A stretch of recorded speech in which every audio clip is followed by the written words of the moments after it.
네, 오늘 출애굽기 11장을 말씀을 드리겠습니다. 오늘은 택한 백성의 특별 은총이라는 제목입니다.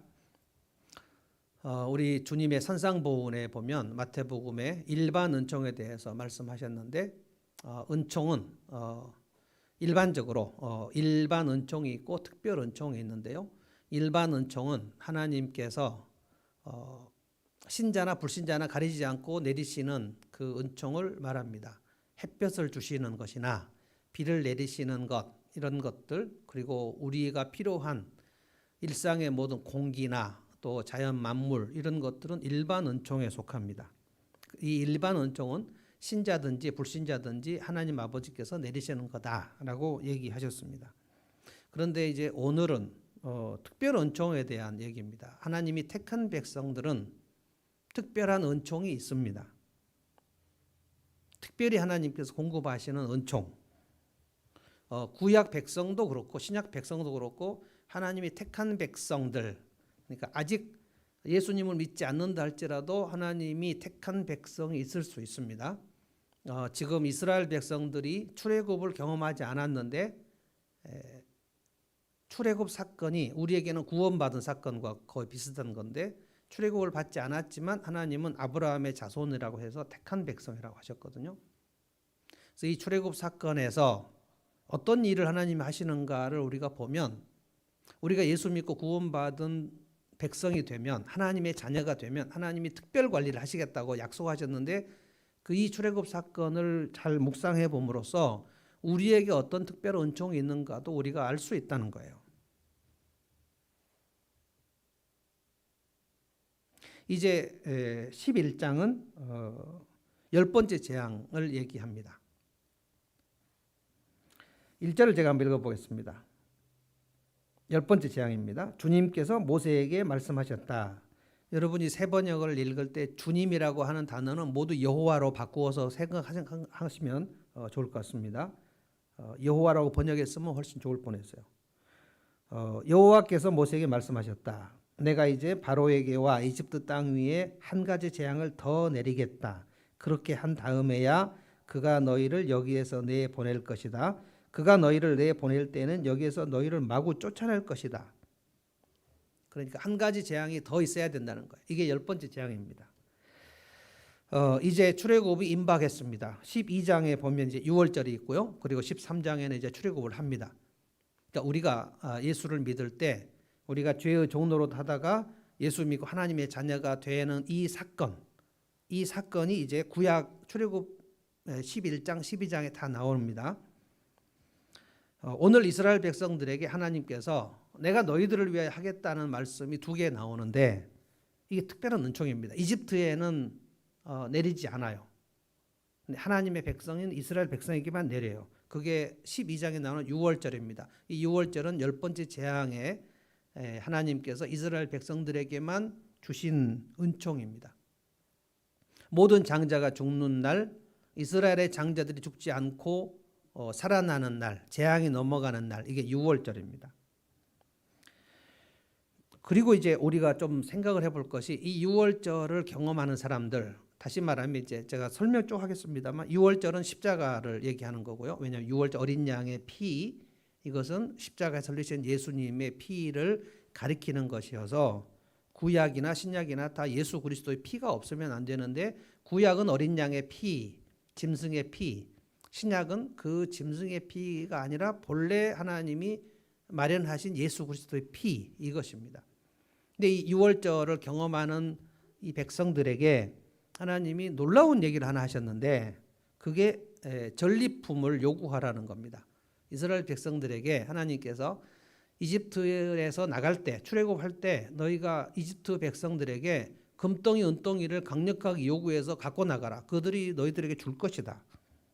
그래서 6월절과 전리품, 이 두 개가 특별한 은총인데, 오늘 이것을 여러분들이 정확하게 붙잡고 갔으면 좋겠다는 거예요. 왜냐하면 구약 백성들에게만 이렇게 하시겠다고 하신 게 아니고, 예수님을 믿는 신약의 백성들에게도 하나님 이렇게 하신다고 우리에게 말씀하시기 때문이에요.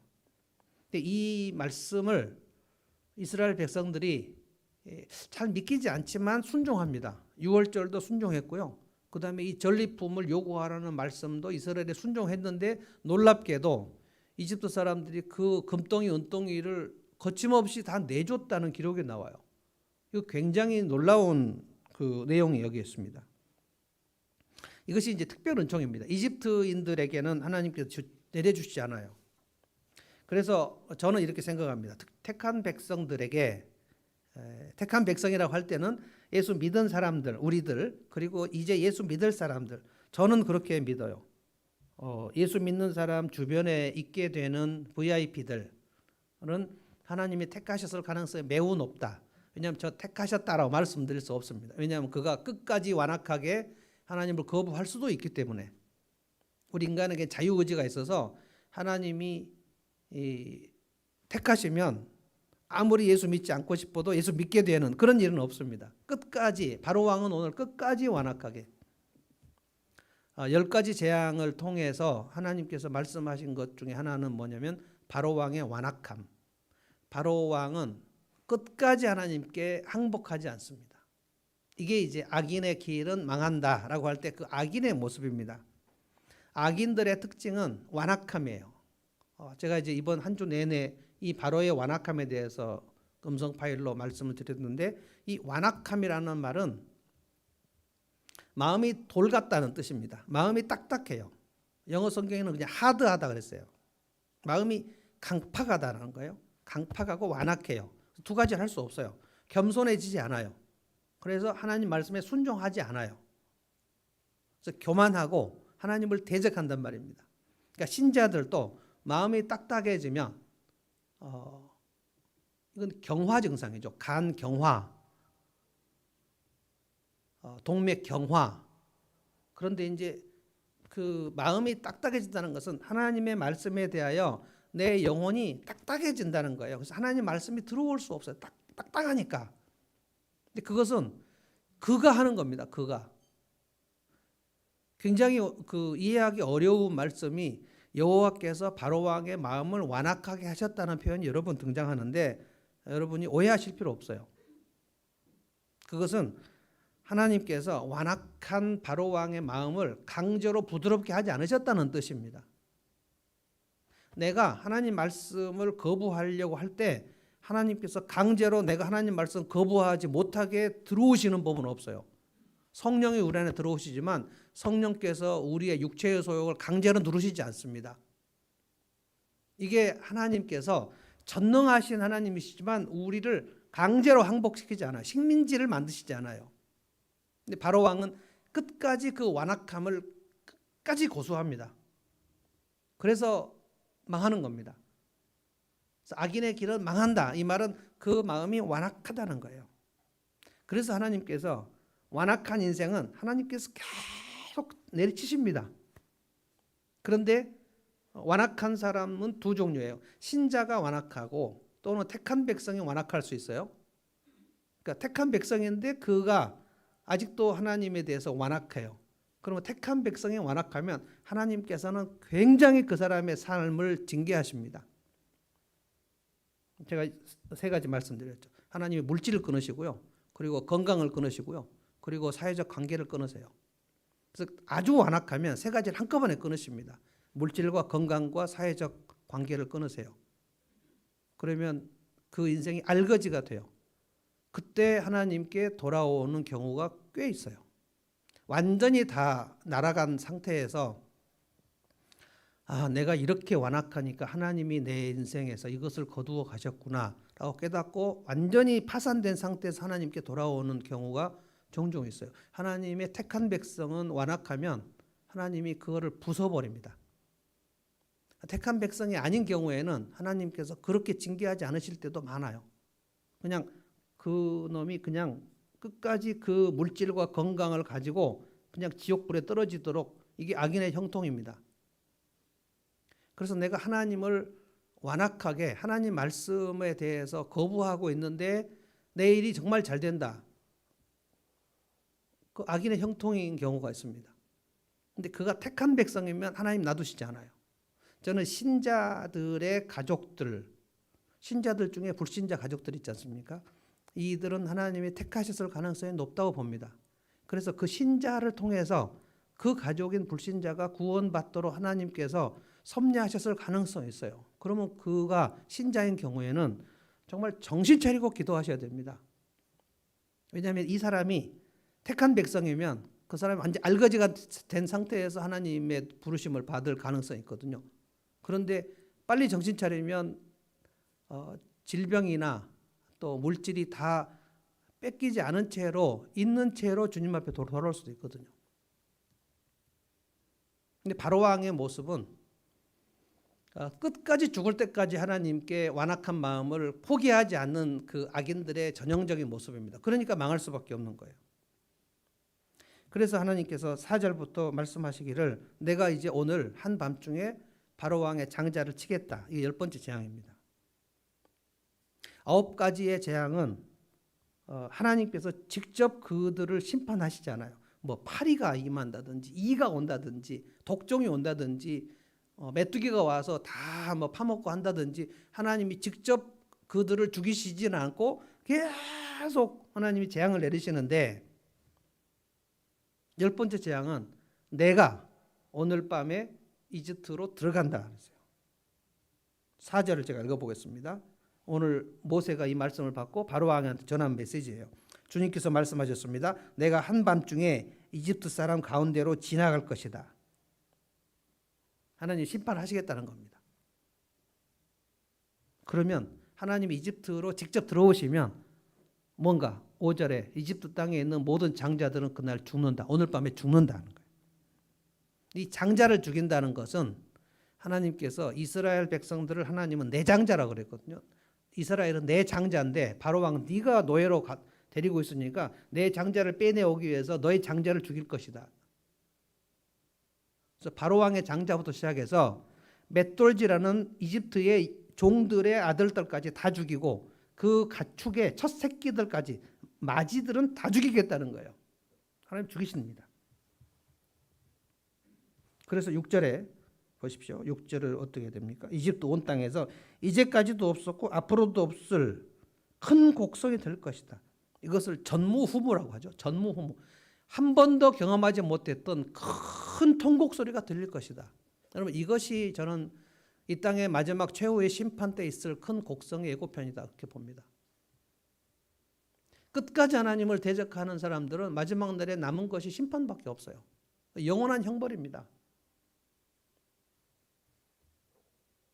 그래서 노아 홍수의 물심판도 그렇고 소돔 고모라의 유황불 심판도 그렇고 지금 출애굽기 11장의 이 10번째 재앙도 그렇고 이것은 모두 이 땅의 마지막 최후의 심판의 예고편들입니다. 이런 자들은 하나님이 심판을 이렇게 하신다. 근데 마지막까지 하나님을 대적하고 완악한 자들은 그 심판에서 예외가 없다는 거예요. 예외가. 다 하나님께서 멸절시키십니다. 이것이 멸망이죠. 영벌이라는 겁니다. 하나님이 계획하시면 말씀하시죠. 말씀하시면 취소를 하지 않았습니다. 그런데 왜 하나님께서 말씀하지 않고 재앙을 주시지 않는가? 말씀을 왜 하시는가? 그 시간이라도 회개할 수 있으니까.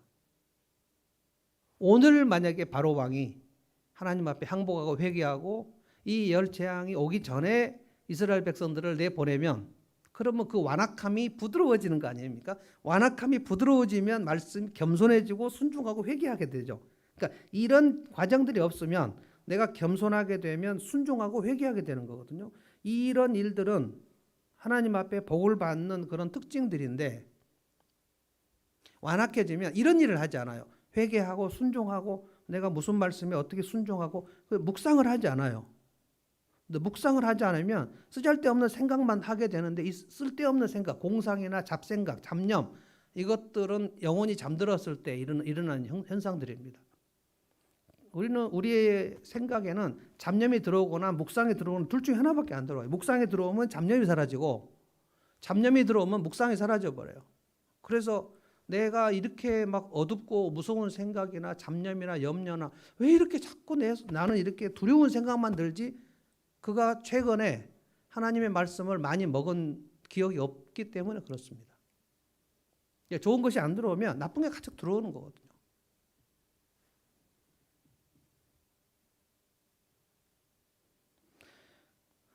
바로 왕의 이 완악함에 대해서 우리가 계속 생각할 필요가 있어요. 바로 왕이 이랬구나. 그러면 사울 왕도 보십시오. 사울 왕은 하나님의 백성인데 바로 왕은 이집트 사람이고 하나님의 백성이 아니어서 완악했구나 생각할 수 있지만 사울 왕이나 이스라엘의 왕들, 아하스 왕이나 므낫세 왕이나 이런 사람 보면 신자예요. 신자. 하나님 백성이라고요. 하나님 백성임에도 불구하고 그가 마음이 돌같이 딱딱해서 선지자들을 죽이지 않습니까? 그 입에서 하나님 말씀을 하지 못하도록 죽여요. 다시 말해서 내게 하나님 말씀을 전하지 말라는 거예요. 그래서 하나님께서 사울 왕을 죽이시지 않습니까? 그리고 다윗에게 그 왕권을 인계를 해버리지 않습니까?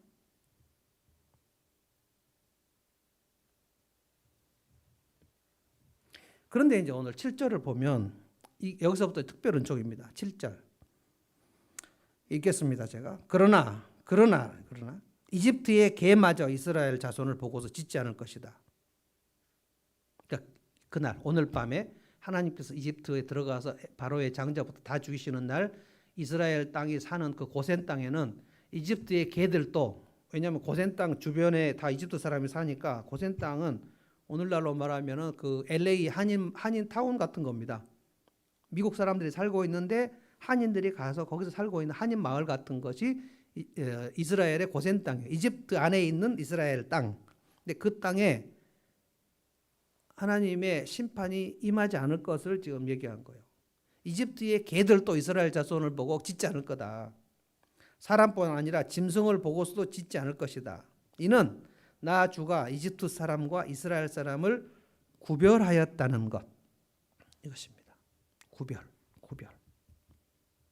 너희에게 알리려는 것이다. 그날 하나님께서 이 재앙의 날에 하나님이 이집트와 이스라엘을 구별하시겠다는 거예요. 여러분 이것이 엄청난 특별한 은혜입니다.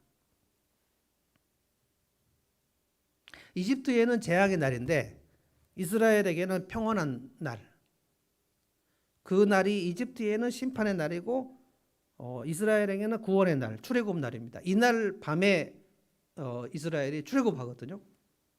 밤에.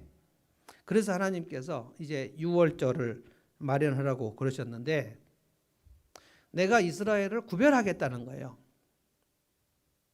온 땅의 모든 민족이 다 내 민족이지만 내가 만든 창조한 민족이지만 이스라엘 너희들은 내 백성이고 내 구별된 특별한 보물 같은 민족이다. 나중에 출애굽기 19장 보면 하나님이 시내산에 이스라엘 백성 데려다 놓고 특별한 언약을 맺을 때 너희는 내 백성이다. 근데 그 원어는 너희들은 내 보물 같은 백성이다 라고 했어요. 영어 성경에도 내 백성, my treasure라는 것은 보물 같다는 뜻이거든요. 너희 모든 이스라엘 백성들은 모든 민족 중에서 너희들은 특별하게 내가 다루겠다. 이 택한 백성이라는 거예요. 근데 이게 구별이라는 겁니다. 구별이 더 어려운 말로 하면 거룩이거든요. 너희들은 거룩한 백성이다. 그러니까 이스라엘이 특별히 거룩해서 그런 게 아니고 하나님이 거룩하시니까 하나님이 점 찍은 그 백성은 거룩하게 된다는 거예요. 그래서 구별을 시켜요. 열 재앙 모두 이 구별이 온 것은 아닙니다만 네 번째 재앙, 다섯 번째 재앙, 아홉 번째 재앙을 보면 네 번째가 파리떼 재앙이거든요. 파리떼가 이집트 전역에 와가지고 막 알 까고 막 그 아주 진짜 지저분한 온 땅이 시커멓게 파리떼가 뒤덮이는 그 날에 이스라엘 고센 땅은 파리떼가 한 마리도 없었다 그랬어요. 여러분 이게 뭡니까? 와, 하나님께서 이스라엘 백성들도 여호와를 경험하는 거고 이집트도 여호와를 경험하는데 이집트는 우리는 지금 심판을 받고 있구나. 이스라엘 백성은 우리는 지금 구별되게 하나님께서 우리를 특별 취급하시는구나. 이것을 명백하게 몸으로 깨닫는 거예요. 이게 여호와 경험입니다. 다섯 번째야 가축 전염병. 지금 우리가 하는 거 뭐 이거 코로나, 메르스 이거 전부 다 뭐 돼지, 닭 이런 거에서 올라온 전염병들이죠. 다섯 번째가 가축 전염병입니다. 독종, 악질 이런 것들, 가축 전염병. 그런데 이스라엘 백성들의 가축들에는 한 마리도 돌림병이 걸리지 않았더라. 구별입니다. 그래서 신앙생활은 하나님을 경험하는 거예요. 그러니까 머리로 경험하는 것은 없어요. 아, 하나님은 이런 분이시구나. 경험하는 거예요. 10장에 보면 아홉째 재앙. 흑암의 재앙. 사흘간 이집트 전역이 이게 아주 캄캄한 게 아니고 아주 무서운 흑암, 어두컴컴함이 있어서 서로 앞을 볼 수 없는 흑암이 임하는 거거든요.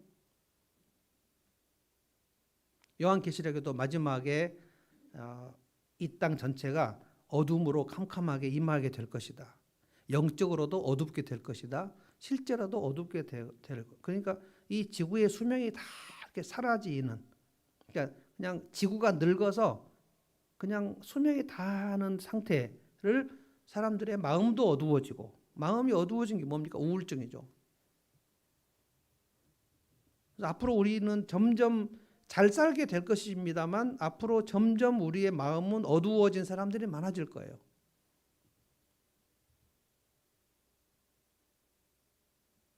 그래서 영적으로 어둡고 마음이 어둡고, 자꾸만 우리나라 GDP는 지금 3만 불입니다. 그래도 어저께도 제가 20대 29살 먹은 여자 아이가 혼자 살았는데 혼자 굶어 죽었어요.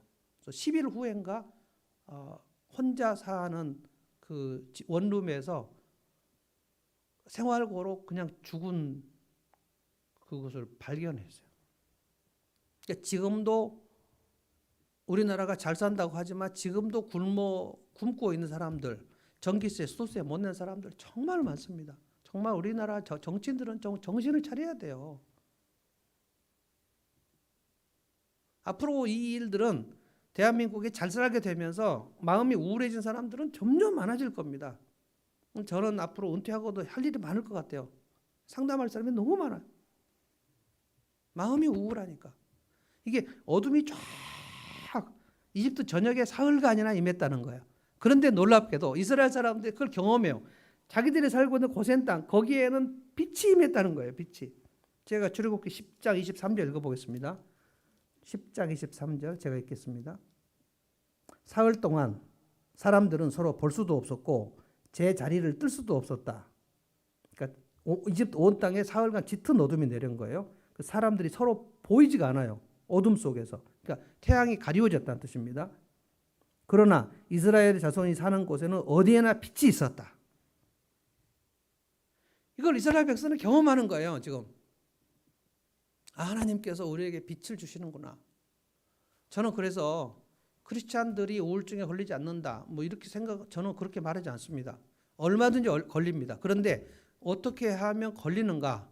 그가 빛이신 하나님의 말씀을 멀리하면, 어떻게 해서든지 하나님의 말씀을 가까이 하면, 그 말씀을 깨달으면, 그 말씀이 뜻하는 바가 무엇인지를 알고 깨닫는 사람은 그 마음이 어두워지지 않아요. 단 한 번도 어두워지지 않는다는 뜻이 아닙니다. 어두워져요. 마음이 어두워지는데 말씀의 빛이 들어와 버린다는 거예요. 들어오면 어둠이 나가는 거죠. 근데 말씀의 빛이 안 들어오는데 그 어둠이 어떻게 나갑니까? 마음이 어두워지는 것은 우리 모두에게 있는 증상인데. 그러면 낙심이 하루에도 몇 번씩 옵니까? 염려가 몇 번 찾아옵니까? 여러분, 셀 수 없이 찾아와요. 셀 수 없이. 몸이 조금 찌부둥해도 그냥 기분이 쭉 다운돼요. 저는 이번 주에 이제 안 아파도 허리가 계속 아파요. 20대부터 아프긴 했지만 계속 관리하고 그랬는데, 이번 주는 허리가 되게 아파요. 그러면 이제 저기 허리 좌골신경통 있는 쪽에, 저는 이제 푹 쓰러지고 그런 건 아니고 그냥 통증이 와요. 근데 이렇게 만져보면 좀 볼록하고 나온 것이 있어요. 그러면 이제 그거 가지고 제가 늘 관리를 했어요. 그런데 이번 주는 아주 여러 번 아팠어요. 그런데다가 무릎이 또 아파요. 양쪽 무릎이 계속 통증이 있어요. 그래서 무릎도 아프고 허리도 아프니까 오늘 어르신들이 지금 3분이 앉아 계신데 죄송합니다. 무릎과 허리가 아프니까 우울한 거예요. 좀 위로받고 싶다. 여러분 그러면 목사가 우울해지면 뭐 어떻게 될까요?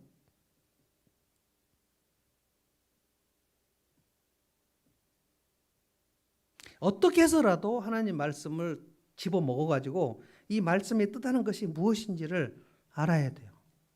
깨닫고 말씀의 빛이 들어와야 돼요. 하나님 말씀은 빛이거든요. 근데 이미 우울해진 사람은, 이미 마음이 어두워져서 우울해진 사람은 성경 말씀을 읽어서 잘 안 됩니다. 그 사람은 상담을 받아야 돼요. 마음이 우울해진 사람 보고 찾아가가지고 야 성경 읽고 기도해라 이렇게 얘기하면 그건 고문입니다. 고문. 안 되는데 안 됩니다. 마음이 우울해지면 성경 읽고 기도하는 게 안 돼요. 그 사람은 누군가가 그 인간이 와서 위로를 해줘야 돼요. 인간이. 하나님이 눈에 안 보이기 때문에 마음이 어두운 사람에게 성경에 기도하라는 게 참 어려운 얘기입니다. 누군가가 하나님 말씀을 깨달은 사람이 그걸 이유식으로 다 만들어가지고 그거를 위로해주고 공감해주는 누군가가 필요한 거예요. 그래서 상담이 필요한 겁니다. 최근에 제 아내도 뭐 그러더라고. 자기도 상담해달라고. 근데 부부끼리는 상담을 못 하거든요. 그래서 당신 딴 데 가서 상담해라 그랬더니 당신한테 상담받는 자매들은 좋겠다는 거예요. 아니, 돈 내고 가서 해라. 상담 받아. 나도 받아야 돼. 나도. 상담 안 받아도 되는 사람 아무도 없습니다. 왜냐하면 제가 생각을 해봤어요.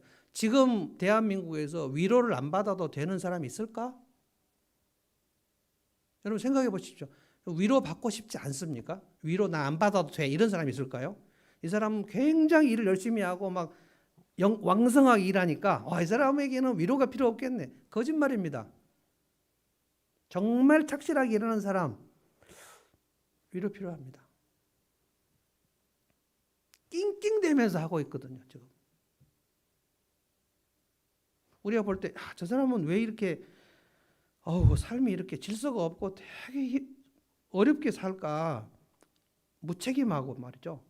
좀 해야 할 일도 안 하고 막 이렇게 사니까 이 사람은 진짜 막 사는 줄 알겠지만 그렇지 않습니다. 이 사람도 자기 나름대로 살아보려고 진짜 애를 쓰는 거거든요. 근데 안 돼서 그런 거예요. 막 살기로 결단하고 사는 사람 없습니다. 그래서 다 힘들어요. 근데 오늘 이 말씀을 기억해 보시라고요. 그러나 이스라엘 자손이 사는 곳에는 어디에나 빛이 있었다. 이게 택한 백성들에게 주시는 특별한 은총이란 말입니다. 은총. 그러니까 이거를 믿어야 되죠. 나에게는 지금 빛이 임하고 있구나.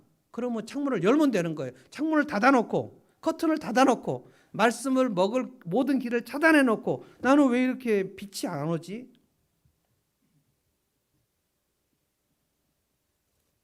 하나님께서 파리재앙 그리고 우박재앙, 돌림병, 흑암 이런 재앙들을 이스라엘 전역에 막 내리꽂으시면서 이집트에 내리꽂으시면서 이스라엘 백성들에게는 그 일이 일어나지 않도록 지금 구별시켰단 말이에요.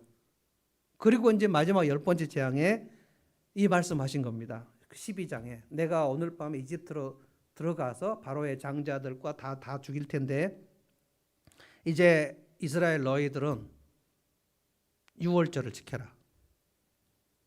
어린 양을 잡아서 각 수에 따라서 먹어라. 그래서 식구가 부족한 가정은 어린 양 한 마리로 두 가정에 나눠라. 이런 말씀도 하십니다. 12장 여러분 잘 읽어보십시오. 식구가 부족하면 두 가정의 어린 양 한 마리를 잡아 먹는다. 그래서 어린 양을 잡아 먹으라는 거예요. 이 어린 양, 이 희생양이죠. 어린 양들을 잡아 먹으라는 거예요. 그리고 그 고기를 먹고 그리고 그 피를 어린 양의 피를 문 대문에다가 발라라. 문설주 인방에 또 발라라. 그러면 내가 오늘 밤에 심판하러 들어갈 때 그 피를 보면 내가 넘어가겠다. 그 피를 보면 넘어가겠다. 그러니까 그 심판이 유일하게 제외되고 심판을 면하게 되는 유일한 방법. 그것은 그 어린 양의 피를 발랐는가 이거예요. 이것이 십자가 보혈 재앙이 넘어가는 유일한 길. 예수님이 내가 곧 길이다. 내가 곧 유일한 길이다. 나로 말미암자고는 아버지께로 갈 길이 없다. 너희가 나를 통과하지 않고서는 아버지께로 못 간다. 모든 종교들이 예수 그리스도를 통과하지 않고 구원에 이르려고 하죠. 그러나 예수님은 아주 배타적으로 선언하셨어요. 나를 통과하지 않고는 아버지께로 할 수 없다. 왜냐하면 어린 양의 피, 십자가의 피, 그 보혈을 발라요. 우리가 예수를 믿는다는 것은 그 보혈을 문설주 문인박에 바르는 것을 의미합니다. 그래서 마지막 심판 때 하나님께서 나를 보실 때 내가 죄가 없다는 게 아닙니다. 우리가 왜 죄가 없어요? 죄가 있지. 우리 지난 한 주 동안도 죄 짓고 살았는데 죄는 먼지와 같아요. 손 뭐 조금만 1시간 나갔다 오면 손이 엄청 먼지가 많이 낍니다. 우리는 죄인인데 마지막 날 우리가 하나님 앞에 섰을 때 하나님께서 그 피가 발라져 있는 것을 보신다는 것. 우리 죄가 얼마나 많은 걸 보시는 게 아니고 그 피가 특별은총이에요. 내가 그 피를 보면 넘어가겠다. 그래서 유월절이에요. 유월절. 유월은 넘어간다는 거예요. 우리가 보통 수입 지출 계산할 때 2월금이라고 하잖아요. 2월금. 이번 달에 남은 돈이 다음 달로 넘어가는 거 2월 했다 그랬어요.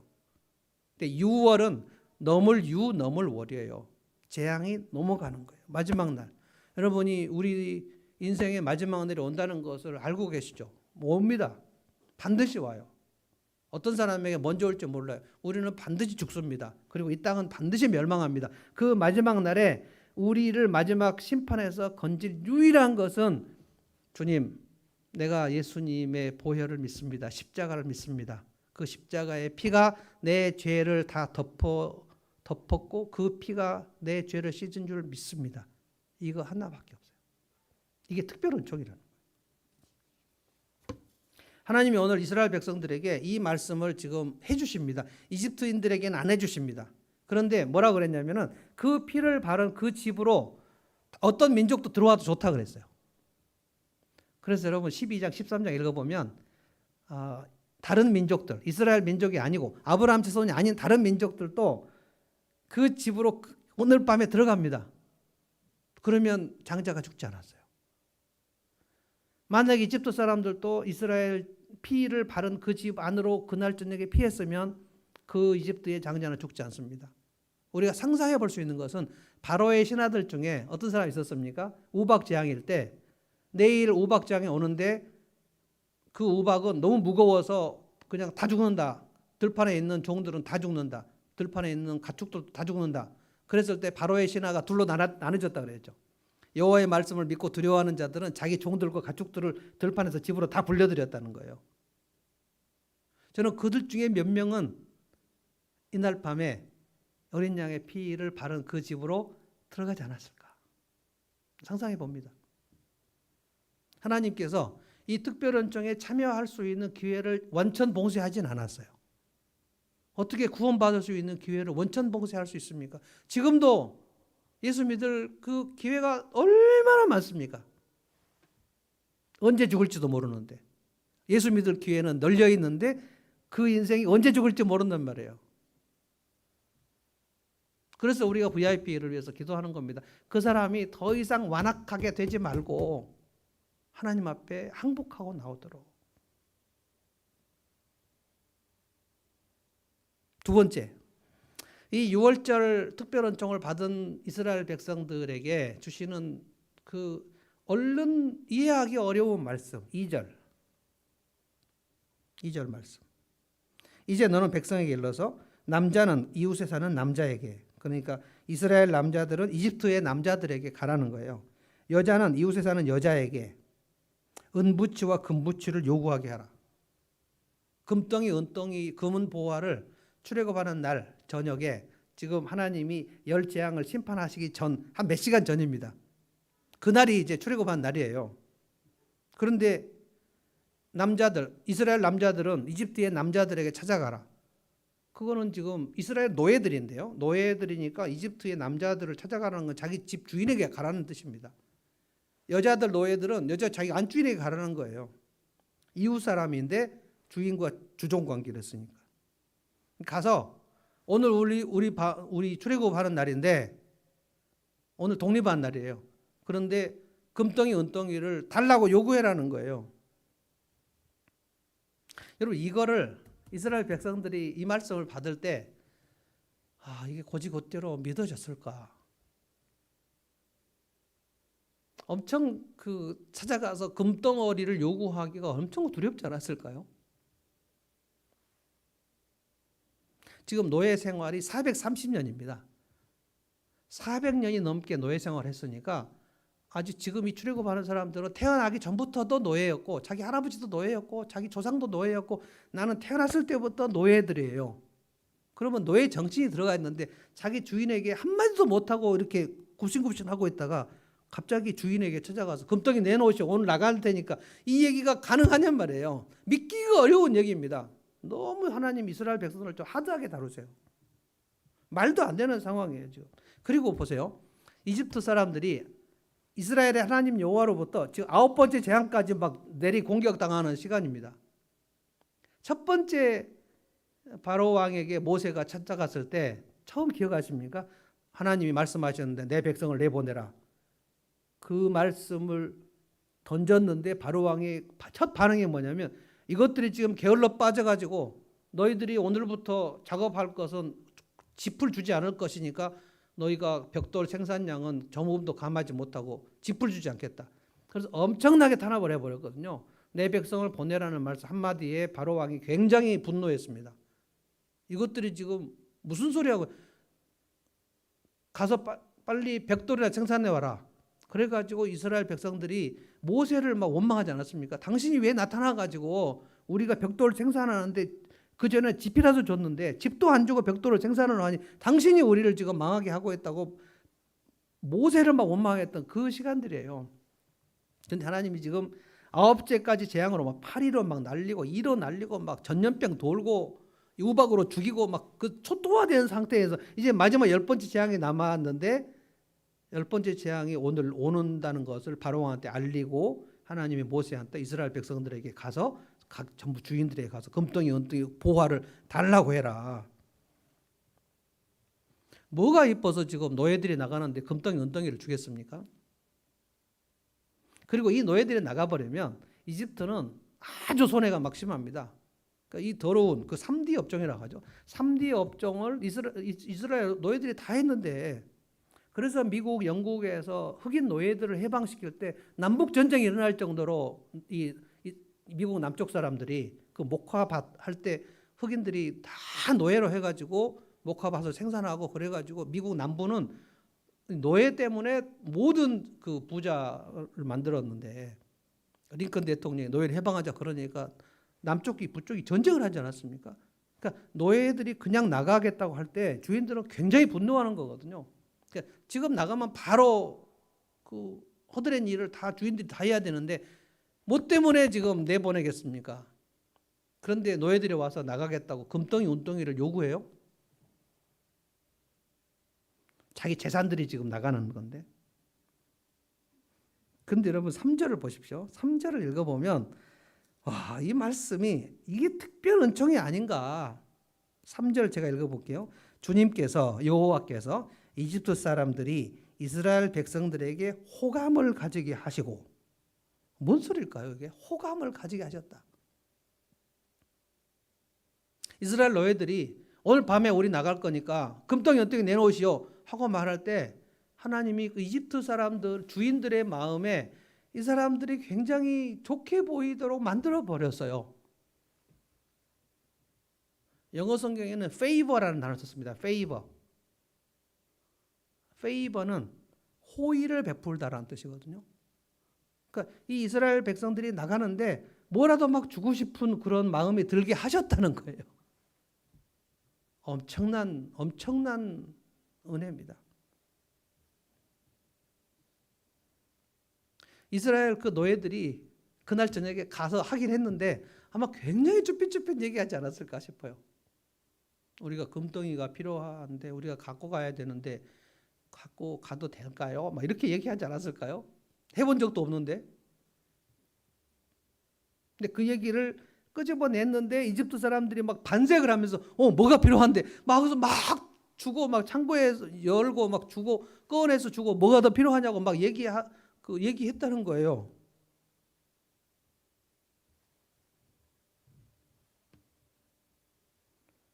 이게 승리의 전리품입니다.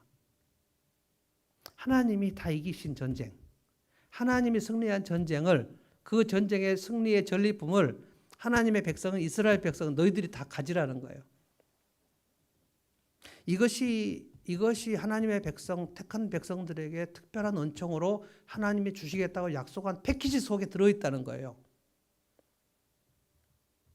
이 열 재앙은 이스라엘 백성들이 뭐 한 일이 없어요. 하나님께서 이집트를 지금 막 폭격을 해서 때려 부시는 겁니다.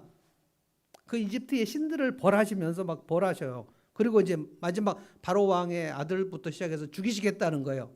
그러니까 협상이 없어요. 협상이. 바로 왕이 계속 협상하려고 그랬죠. 하나님과 거래하려고 그랬어요. 근데 하나님은 거래를 싫어하십니다. 그래서 우리가 신앙생활 할 때 하나님 제가 뭐 이거 할 테니 이거 주세요. 뭐 이런 거 하나님 정말 싫어하십니다.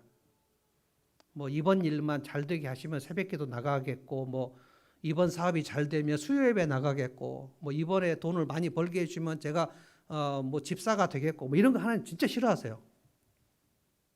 협상이나 거래는 그 힘이 비슷한 사람들끼리 하는 겁니다.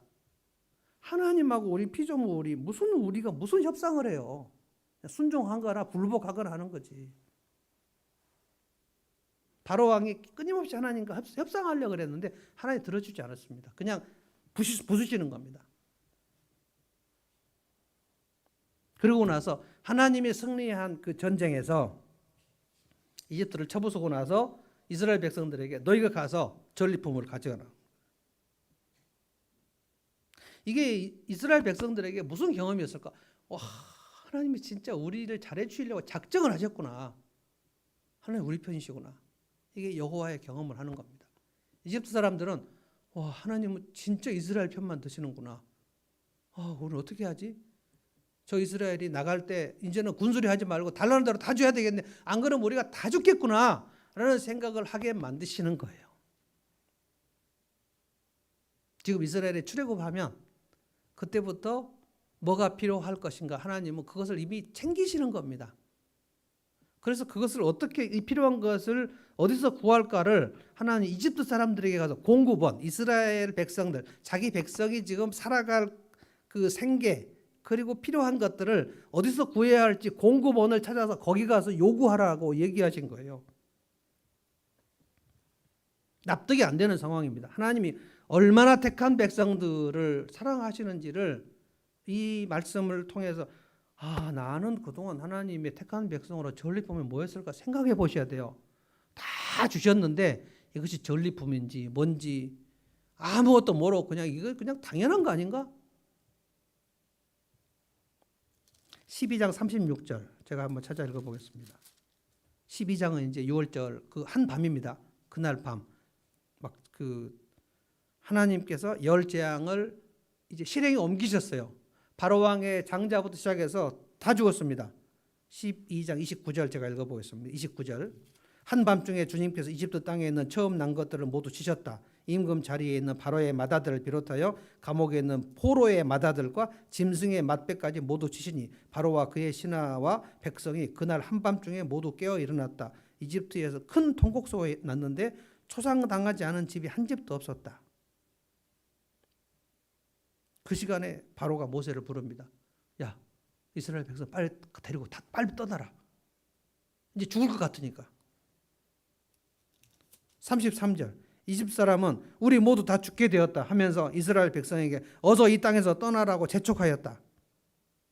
그래서 이스라엘 백성 아직 빵 반죽이 부풀지도 않았는데 그 반죽을 그릇에 옷에 싸서 어깨에 둘러매고 나섰다. 그리고 35절 보십시오.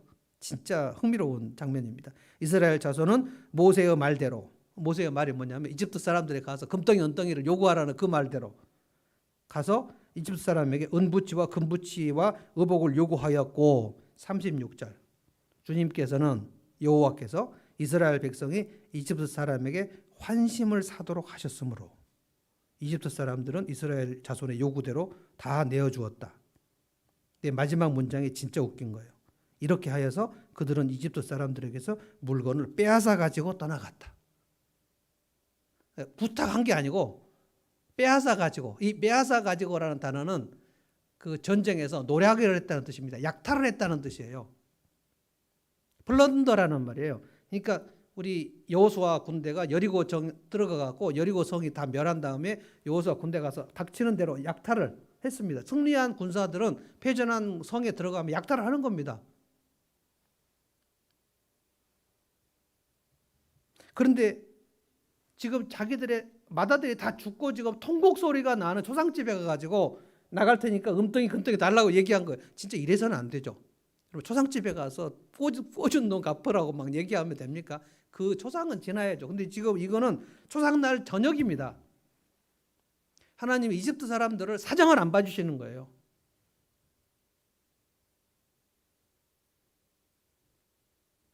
이스라엘 백성들이 그 초상난 집에 가가지고 통곡을 하고 있는 자리에 가가지고 저기 우리가 지금 나가는데 금덩어리와 은덩이하고 좀 내놓으세요 라고 얘기를 했는데 하나님이 어떻게 하셨냐면 이집트 사람들의 마음에 그 이스라엘 사람들을 그냥 환심을 사도록, 이것도 페이버라는 단어로 되어 있습니다. 그러니까 그 마음을 막 움직여 버렸다는 거예요. 그래서 이것저것 요구대로 다 내줬잖아요. 저는 이 말씀을 읽으면서 도대체 이 전리품이라는 게 우리 신약 백성들에게 무엇을 말하는 것일까? 우리에게는 안 주셨는데 이스라엘 백성에게만 주신다는 얘기한 걸까?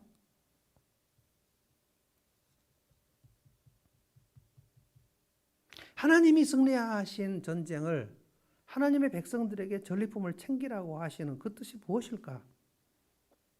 저는 이렇게 해석했어요.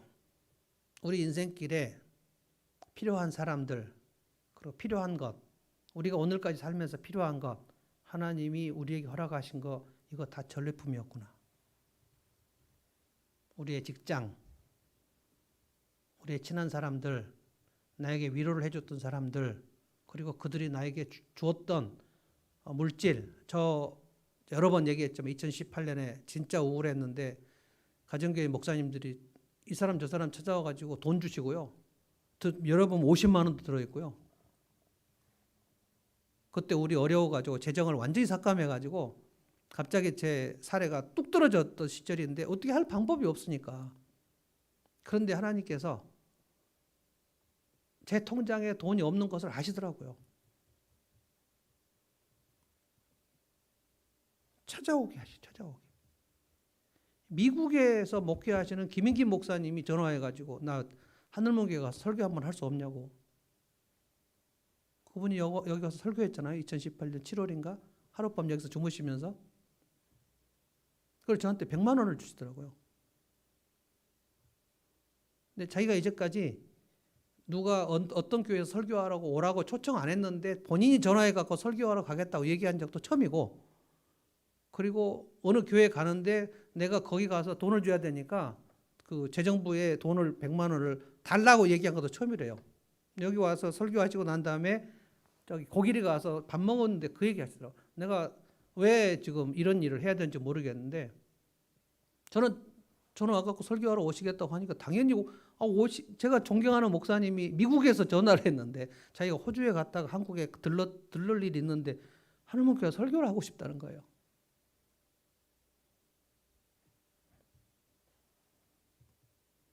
하나님 우리 형편을 다 아시더라고요. 우리의 입장도 아시고요. 우리가 얼마나 그 껄끄러운 입장인가도 아시고요. 우리가 얼마나 쑥스러운지도 아시고요. 제가 누구한테 돈 받는 거 진짜 힘들어하는 사람이거든요.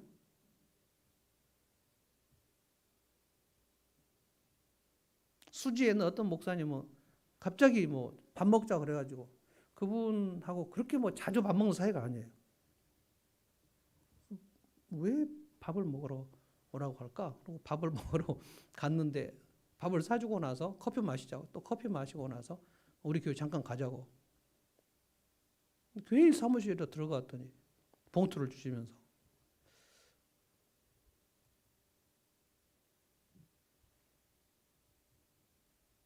하나님 우리가 알지 못하는 사이에, 우리가 이미 인식하지 못하고 있는 사이에 우리에게 무엇이 필요한가를 다 그 계획하시고 있었어요. 그래서 오늘 우리가 사는 겁니다. 여러분이 하나님께서 내게 지금 전리품으로 허락하여 주셨던 것이 무엇인가를 돌이켜 보셔야 돼요. 안 주셨을 리가 없어요. 안 주셨으면 이미 죽었어요. 여러분이 위로받은 경험가 있으면 하나님이 그거 내가 위로받을 일을 다 해서 위로를 주신 게 아니고 하나님이 그냥 챙겨주신 겁니다.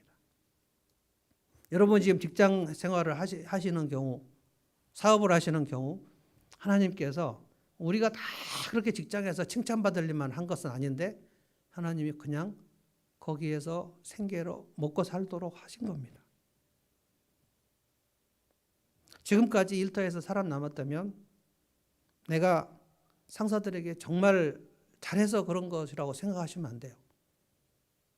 하나님께서 그 내 직장 상사들에게 오늘 이집트 사람들에게 이스라엘 사람 호감을 갖게 하셨던 것처럼 왠지 이 사람은 일을 잘하는 것처럼 보이게 하셔가지고 오늘까지 그냥 있게 하셨다라고 믿는 게 바른 해석일 것 같습니다.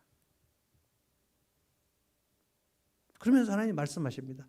나는 네가 내 택한 백성이라 그래. 난 너를 위해서 졸지 않고 일한다. 쉬지 않고 일한다. 난 너를 위해서 잠을 자지 않는다. 나는 지금도 너의 길을 위해서 준비하고 있다.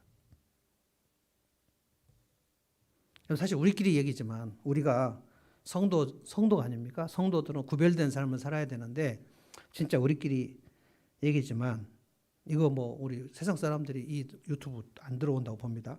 우리가 성도지만 특별히 우리가 세상 사람들보다 뭐 특별히 거룩하게 사는 것도 아니잖아요. 우리가 뭐 무슨 의로운 삶의 증거가 드러나가지고 야, 저 사람 예수 믿어서 정말 빛과 소금 역할을 하는구나 하고 세상 사람들에게 막 존경을 받고 신뢰받을 만큼 그렇게 완벽하게 살지 않잖아요. 그런데 하나님은 그냥 하나님이 택한 백성이라는 이유만으로, 하나님이 나를 택했다는 이유만으로 우리를 특별 취급하셔요. 우리 주변에 있는 사람들에게 호감을 갖게 하셔요. 환심을 갖게 하세요. 그래서 그냥 우리 인생 상황 길을 열어주셔가지고 오늘까지 여기 왔다. 근데 여러분 12장에서 이렇게 엄청난 열 재앙을 이집트 사람들에게 주시고 그리고 이집트에서 출애굽하는 날 그리고 이집트 사람들에게 400년 동안 노예 생활한 것 다 그 은덩이 금덩이 다 빼앗아 가지고 나온 그 시간에 이스라엘이 하나님을 찬양했다는 기록이 없습니다. 이스라엘이 금덩이 은덩이 가지고 나오면서 와 하나님께서 하나님이 승리한 전리품 우리에게 주셨다 이런 말 한 사람이 없습니다. 처음 찬양이 홍해바다에서 홍해를 건너 난 다음에 이집트의 바로의 병거가 와서 다 물에 빠지고 난 다음에 진짜 엄청난 것을 보고 홍해바다를 건넌 다음에 그때 모세와 미리암과 뭐 이스라엘 백성들이 북치면서 찬양했고 이 시간도 출애굽기 11장 이 밤도 하나님께 감사할 법한데 이스라엘 백성을 감사했다는 기록이 없어요. 그건 무엇을 의미하는가? 우리가 하나님 앞에 받은 게 진짜 많은데 우리에게 주신 전리품들이 너무 많은데 우리가 그때그때마다 감사하지 않고 그냥 당연한 걸로 따놓은 당상으로 뭐 이 정도는 하나님이 하시는 거 아닌가? 하나님은 굉장히 엄청나게 많은 일을 하고 계시는데 우리는 그냥 뭐 당연하게 아니 온 이집트 전역에 어둠이 임하게 하는데 고센 땅만 빛이 나는 게 그게 무슨 당연한 일이겠습니까? 파리 때나 뭐 이가 득실득실한 그 재앙이 있는데 어떻게 고센 땅은 파리가 한 마리도 안 오냐고요. 그리고 그렇게 생각해 보면 코로나 재앙에서 지금 우리 아무도 안 걸리고 있는 것도 진짜 하나님이 특별한 전리품으로 주신 거예요. 우리 여러 번 그런 상황들도 있었고 뭐 심지어 조 목사님하고 저거 둘이만 앉아갖고 그 예배인도 한 적도 있었고 그러니까 막 순간순간 왔죠. 뭐 오늘 이후에도 올 수도 있습니다만 지금까지 하나님께서 그냥 쉬지 않고 졸지 않고 일하신 것만 해도 우리는 그냥 할렐루야 찬양하기에 충분한 일을 하나님 하고 계신다. 두 가지예요. 하나는 십자가, 그리고 하나는 전리품. 십자가의 피로 구원받은 택한 백성은 하나님께서 승리한 전리품을 안 주실 이유가 없어요. 로마서에서 뭐라 그랬냐면 자기 아들을 아끼지 아니하고 내어주신 하나님께서 어찌 그 아들과 함께 모든 것을 우리에게 아끼시겠는가. 독생자를 내주신 하나님인데 내 삶을 책임지지 않고 내버려 두신다는 것이 말이 됩니까? 그래서 우리가 어려우면 그냥 주님께 부탁하자는 거예요. 주님, 전 택한 백성 맞는데 혹시 남은 전리품 없습니까? 저 지금 되게 급한데, 우리 조동현 집사님 되게 급하잖아요, 지금. 어제 그제가 부도 나는 날이에요.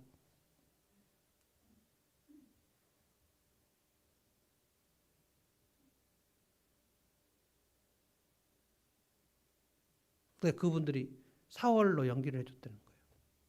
4월 말 그리고 5월 달까지 다 갚도록 그냥 급한 불은 끈 거죠. 우리 같이 기도했고 하나님은 또 어떻게 홍해 바다를 여실지 그냥 시도 때도 없이 하나님 도와주십시오. 불쌍히 여기십시오. 내 힘으로는 살지 못하는 주님, 저는 택한 백성입니다. 하나님 택하셨죠. 제가 잘한 건 하나도 없는데 그냥 하나님 택하셨다는 그 이유만으로 제가 겸손히 주의 말씀을 듣고 그냥 제가 가보겠습니다. 제가 위축되지 않고 당당하게 이집트 사람들에게 금덩이를 내놓으세요 라고 얘기해 보겠습니다. 하나님 그거 노량물이라고 말씀하셨죠. 제가 승리한 건 아니지만 하나님이 승리한 거 저한테 전리품으로 주신다고 하셨으니, 여러분 가나안 땅에 들어갈 때는 뭐 이스라엘이 자기 힘으로 가나안 민족을 물질렀습니까? 여리고는 뭐 자기 능력으로 여호수아 군대 칼이나 있었습니까? 창이나 있었습니까? 그런데 여리고를 정복하게 하셨고 가나안 땅을 다 정복하게 하셨죠. 그리고 거기에 있는 모든 적과 꾸리는 삶을 누리게 하셨죠. 하나님이 어떻게 말씀하셨습니까? 이제부터 너희가 들어갈 그 땅, 적과 꾸리는 땅에는 너희가 심지 않은 과일을 먹게 될 것이다. 너희가 짓지 않은 집에서 너희가 살게 될 것이다. 그러면 들어갔으면 하나님께서 우리에게 이렇게 주셨습니다. 그럼 하나님의 성전을 지어야 되겠습니다. 그렇게 생각해야 되는데 한 놈도 그렇게 생각한 사람이 없었어요. 400년 동안. 바로 사사시대가 됐지 않습니까? 그리고 첫 번째 왕 사울 40년 동안 단 한 번도 하나님의 집을 지어야 되겠다 생각한 사람이 없었단 말이에요. 그리고 나서 다윗이 왕이 됐을 때 그가 맨 처음 생각한 게 우리는 이렇게 집을 짓고 왕궁에 살고 있는데 하나님은 천막에 살고 이게 말이 되냐? 내가 하나님의 집을 지어야 되겠다. 이게 400년 만에 처음으로 하나님의 집을 짓겠다 한 사람이 나온 거예요. 그러면 하나님이 다윗을 복을 안 주시면 누구를 복을 주셔야 되겠습니까? 예배 먼저 드리고 하나님 앞에 기도 먼저 하고 하나님 말씀을 묵상하고 그 말씀을 내 속에 집어넣고 잡념을 없애고 겸손하고 순종하게 어린아이 살결같이 부드럽게 하는데 하나님께서 어떻게 그 삶을 열지 않으시겠냐고요. 저는 이스라엘 이 역사, 출애굽 역사를 보면 언제 이 사람들이 감사했나 보니까 11장 12장 이렇게 엄청난 하나님의 특별 은총을 받고 감사한 사람이 한 명도 없네. 인간이 그렇구나. 우리가 오늘 돌이켜 보면서 다시 한번 십자가에 대해서 감격하고요. 하나님, 내가 마지막 날 언제까는 내가 죽을 텐데 나는 죄인으로 지금 살고 있는데 주님, 내가 마지막 주님 앞에 섰을 때 그 십자가의 피를 묻혔다는 그 이유만으로 내가 영원한 하나님 나라 가게 됐습니다. 주님 감사합니다. 이건 특별한 하나님의 은총입니다. 하고 혼자 기도하면서 눈물 흘릴 정도는 돼야 된다는 거예요. 그리고 그 십자가의 특별한 은총을 받은 사람은 하나님이 당연히 전리품을 마련하신다는 거예요. 내가 생계가 불투명해서 그냥 목숨을 끊어야 되겠다. 이거는 크리스찬이 할 수가 없는 일이에요. 진짜 어려운 상황이 맞습니다. 대한민국 상황 진짜 어렵습니다. 그러나 이렇게 어려운 상황이면 하나님도 아무것도 못 하실까요? 저는 그렇게 생각하지 않습니다. 그렇게 하나님이 아무것도 못 하시려면 출애굽을 못 시켰어야죠. 전능하신 하나님, 그분은 여호와, 그분은 우리를 택하시고 우리에게 특별한 은총을 부으신다. 아멘. 찬송합시다.